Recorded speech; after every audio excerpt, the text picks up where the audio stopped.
At a high level, here's how the entire EKS microservices architecture works. Let me walk you through the flow. At the very top, you see the internet. A user somewhere is accessing this application. That request comes in on port 80 and hits the AWS Application Load Balancer, this orange box near the top. The ALB is the public entry point. It listens for HTTP traffic and knows how to route it into the cluster. Inside the dashed blue box, we have the EKS cluster running in US-East-2. At the top left, there's a purple box representing the control plane. This is AWS managed Kubernetes. I don't run the API server, the etcd or scheduler myself. AWS handles all that.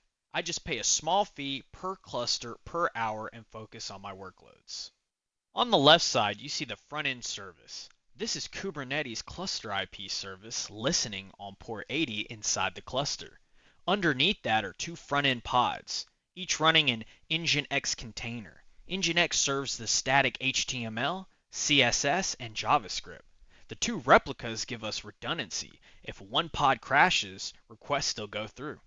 On the right, there's the backend service on port 3000, also a cluster IP. Underneath are backend pods running a Node.js Express server. Initially, there are two replicas, but the HPA horizontal pod autoscaler can scale this up to 6 pods if CPU usage stays above 50%. You see an arrow labeled calls/API/message flowing from front end to back end. That's the key. Front end pods call the back end via Kubernetes DNS. They don't know the IP addresses of the backend pods. Instead, they call the DNS name backend.app.svc.cluster.local3000 and kube-proxy load balances the request to the backend pod. At the bottom, there's a gray bar representing the three T3 medium EC2 instances, the worker nodes. All the front-end and back-end pods are distributed across these three nodes. Over on the right, you see the ingress resource and the ALB controller. The ingress is a Kubernetes API object that says route traffic from the ALB to the front-end service.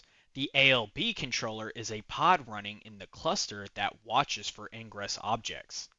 When it sees one, it automatically creates and configures the AWS Application Load Balancer. That's automation in action. At the bottom, you see three more components. The EBS CSI driver, which lets Kubernetes provision EBS volumes for persistent storage if needed. Then there's the metrics server, which constantly collects CPU and memory metrics from every pod. The HPA queries this data to decide when to scale up or down. And then the ABL controller, which we just mentioned. Over on the left, you see AWS ECR, Elastic Container Registry. This is a private image registry. When a pod starts on a worker node, Kubelet pulls the container image from ECR. Only the cluster has credentials to pull from this registry, so my images are not publicly accessible. So the full flow is Internet, ALB, Ingress, front-end service, front-end pods, they call the back-end service, back-end pods, and if traffic increases, the HPA automatically spins up more back-end pods to handle the load. That's the serverless container approach. No virtual machines to manage. Kubernetes handles the orchestration.